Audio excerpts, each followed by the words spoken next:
So hello friends, स्वागत है आपका हमारे YouTube channel government job Insiders में, जहाँ पे हम लेकर आते रहते हैं आपके साथ new new updates related to the job, apprentice और क्या बहुत सारी चीज़ों के बारे में। तो ऐसे ही आज हम बात करने वाले हैं एग्जिम बैंक ऑफ इंडिया, जिसमें मैनेजमेंट ट्रेनिंग की पोस्ट है। Banking operations management training 50 post के लिए ये रिक्रूटमेंट की जा रही है। Direct recruitment drive for management training EXIM bank के लिए, जिसमें बात करें स्टार्टिंग डेट की तो 18 सितंबर से ये स्टार्ट हो चुकी है। लास्ट डेट 7 अक्टूबर है। एग्जाम जो कंडक्ट किया जाएगा, यहाँ पे इन्होंने मेंशन किया है कि अक्टूबर में ये एग्जाम जो है वो कंडक्ट किया जाएगा। तो somehow last of October, मतलब अब 20 के टाइम, 20 अक्टूबर के अराउंड ये एग्जाम जो है कंडक्ट किया जा सकता है। Fine.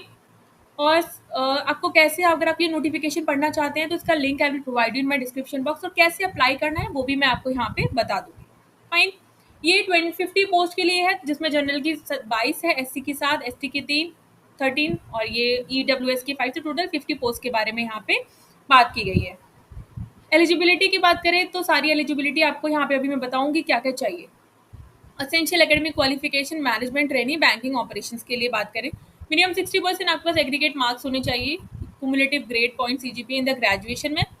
Graduation course should be of a minimum 3 year full time graduation होना चाहिए। फाइन कर, अगर यहाँ पे आप देख सकते हो पोस्ट ग्रेजुएशन भी है अगर आपके पास MBA with specialise in finance, international business, foreign trade और chartered accountant. Post graduation course should be of a minimum 2 years का होना चाहिए full time with specialise in finance, 60% aggregate marks होने चाहिए। Candidate who appeared or appearing for the final examination in post graduation or chartered accountancy to be held during November 2024 and are expecting their result in 2025 are eligible to apply। ठीक है, तो अगर आपका result 2025 में भी आने वाला है तो भी आप इसके लिए अप्लाई कर सकते हैं। Candidate should possess excellent communication skills होनी चाहिए and should be proficient in the use of computers and information technology। Candidate who have appeared in the final year, ये जो फाइनल ईयर में है qualifying examination and waiting for the results are also eligible to apply for the written examination. तो आप भी eligible हैं, अगर आप अपने फाइनल ईयर में हैं तो भी आप इसके लिए एलिजिबल हैं। फाइन। अगर एज की बात करें, मिनिमम 21 है, मैक्सिमम 28 है। एज जो कैलकुलेट करोगे आप वो 1 अगस्त तक कैलकुलेट करोगे। यहाँ पे कुछ रिलैक्सेशंस भी दिए गए हैं, जो रिजर्वेशंस गवर्नमेंट ऑफ इस मतलब जो रिजर्वेशंस मिलते हैं वो यहाँ पे आपको दिए जाएंगे।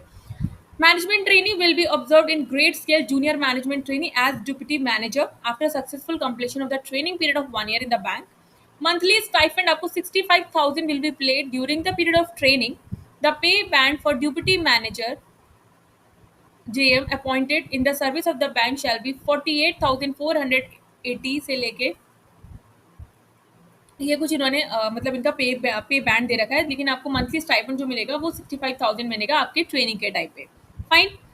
ये all the educational qualification mention should be a from university institution government of India से अप्रूव होनी चाहिए।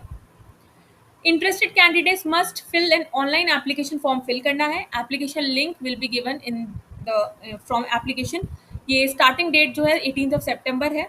एप्लीकेशन किसी और फॉर्मेट में कंसीडर नहीं किया जाएगा। Online application will be consider by the bank only. ठीक है। फीस की बात करें तो 600 रुपीज़ फीस पे करनी है जनरल ओबीसी कैंडिडेट को, 100 rupees intimation charges for SC ST PWD और EWS and female category also. तो जनरल और ओबीसी को आपको 600 फीस पे करनी है, बाकी SC ST PWD EWS and female candidates को 100 रुपीज़ फीस पे करनी है। The date and the timing of the return test will be advised to be eligible candidate at the later date by the notification of our website। ठीक है, तो dates जो भी exam की date होगी वो आपको आपके मेल पर वहाँ पे आपको बता दी जाएगी, और उसके लिए आप जो है इसकी जो वेबसाइट है एग्जाम बैंक की उसको भी रेगुलर चेक करते रहिएगा। ये कुछ एक्शंस हैं, अगर आप गिल्टी पाए जाते हैं तो आप उसको एक बार देख लीजिएगा। ये जनरल इंस्ट्रक्शंस है कैंडिडेट्स के लिए। After the reporting time specified for the call letter for examination will not be permitted to take the examination. ये एग्जाम के बारे में बात की गई है। ठीक है। Examination through the duration of examination 2-2.5 घंटे का एग्जाम होगा। कैंडिडेट में required to be at the venue for about 4 hours including the time required to the completion of the various formalities. ठीक है। यहाँ पे आइडेंटिटी वेरिफिकेशन के बारे में है। In the examination hall as well at the time of interview the call letter along with the original, आपको सारे डॉक्यूमेंट्स लेकर जाने हैं, like original and hard copy of the candidates currently valid photo identity bearing exactly the same name as it is appears on the call letter. तो जैसा ही आप photo या जो भी अपलोड करोगे अपनी आईडी, वही आईडी आपको अपने साथ लेकर भी जानी है। ठीक है, चाहे वो पैन कार्ड हो, पासपोर्ट हो, आधार कार्ड हो, कोई भी हो। Fine with the photograph photo identity proof as by the gazetted officer. उसके बाद ये सारी चीज़ें हैं। Information of the examination centres, examination will be conducted at venues given in the respective call letters में एग्जामिनेशन सेंटर्स जो होंगे वो सारी वहाँ पे लिखे होंगे।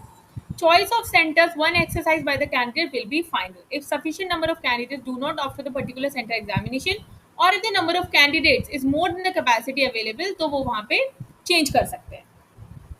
रिटर्न टेस्ट की बात करें तो रिटर्न टेस्ट होगा professional knowledge subject test. Part 1 में कंपल्सरी क्वेश्चन होंगे, वो आपको अटेम्प्ट करने ही होंगे। Financial statement. पार्ट 2 की बात करें तो आपको 8 क्वेश्चन होंगे जिसमें से आपको 6 अटेम्प्ट करने हैं। 40-60 का रेशियो है, 2.5 घंटे आपको यहाँ पे दिए जाएंगे। टोटल 100 मार्क्स है। Decision of Export Import Bank of India in all matters relating to recruitment will be final and binding on the candidates. ठीक है, तो इस तरीके का एग्जाम पैटर्न रहेगा। There will be no sectional cut off but the final list of interview will be drawn based on the candidate performance in the written test. Sectional cut off नहीं है, overall cut off बनेगी इसमें। आपके जो written test में marks होंगे और आपके जो इंटरव्यू में होंगे। Final list will be drawn based on overall performance of the candidate in return examination and interview. कितने का रेशियो होगा? तो the marks obtain in return examination out of 100 with 70% weightage and interview का 30% weightage रहेगा। Fine. Instances of providing incorrect information or process violation by the candidate detected at any stage selection will lead to the disqualification। अगर किसी भी तरीके से कुछ भी information अगर आप गलत फिल करते हैं या गलत निकली जाती है तो आपको वहाँ से डिबेट कर दिया जाएगा, आपको डिस्क्वालीफाई कर दिया जाएगा। ये गाइडलाइंस है for person with disabilities using a scribe. तो आप एक बार देख लीजिएगा, अगर आप स्क्राइब यूज़ करते हैं तो ये उनके लिए है, ये विजुअल इम्पेयरमेंट के लिए है। कैसे अप्लाई करना है? Detailed guidelines procedure for application registration, payment of fees and document scan करना है और अपलोड करना है।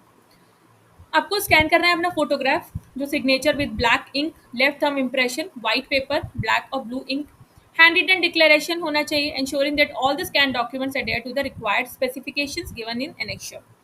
सिग्नेचर कैपिटल लेटर्स में एक्सेप्टेड नहीं होंगे। सेम अभी हमने कैनरा बैंक के बारे में बात की थी, वो सारी चीज़ें यहाँ पे सेम है। एक बार फॉर्म को फिल करने से पहले एक बार इसको अच्छे से पढ़ लीजिएगा। फाइन, किस तरीके से हमें सारी चीज़ों को यहाँ पे अपलोड करना है। स्टार्टिंग डेट बता चुकी हूँ 18 सितंबर, लास्ट डेट 7 अक्टूबर है। कैंडिडेट को विजिट करना है ऑनलाइन एप्लीकेशन पे। यहाँ जब आप क्लिक करेंगे तो यहाँ पे ऑनलाइन एप्लीकेशन आएगी। अगर आप फर्स्ट टाइम रजिस्ट्रेशन कर रहे हैं, इसका link I will provide you in my description box, कैसे अप्लाई करना है। फर्स्ट टाइम रजिस्ट्रेशन कर रहे हैं तो first time click here for new registration. Already registered हैं तो आप यहाँ पर डायरेक्टली जा सकते हैं। तो यहाँ पर जब आप डायरेक्टली जाएंगे तो आप वहाँ पे जो है अपना रजिस्ट्रेशन नंबर, अपनी आईडी और फोटोग्राफ वगैरह वहाँ पे अपलोड करेंगे। Click here for new registration, सारी ईमेल आईडी और पासवर्ड और सारी चीज़ों को वहाँ पे फिल करना है और उसको सबमिट कर देना है। उसके बाद आपको ऑनलाइन फ़ी पेमेंट करनी होगी। तो जब आप सारा प्रोसेस कर लें तो उसका एक प्रिंट आउट निकाल के रख लें, क्योंकि वो प्रिंट आउट की ज़रूरत जब आप डॉक्यूमेंट वेरिफिकेशन या इंटरव्यू में कभी भी वो आपसे मांग सकते हैं। ये कुछ फोटोग्राफ्स के बारे में बताया गया कि आपको कैसे फ़ोटो अपलोड करने हैं, किस तरीके का होना चाहिए, सिग्नेचर कैसा होना चाहिए, कितने फाइल साइज़ का चाहिए, कलर्ड चाहिए, ब्लैक एंड वाइट चाहिए, ये सारी चीज़ें यहाँ पे इन्होंने बता रखी है। किस तरीके से स्कैन करना है, तो आप एक बार इसको भी अच्छे से पढ़ लीजिएगा।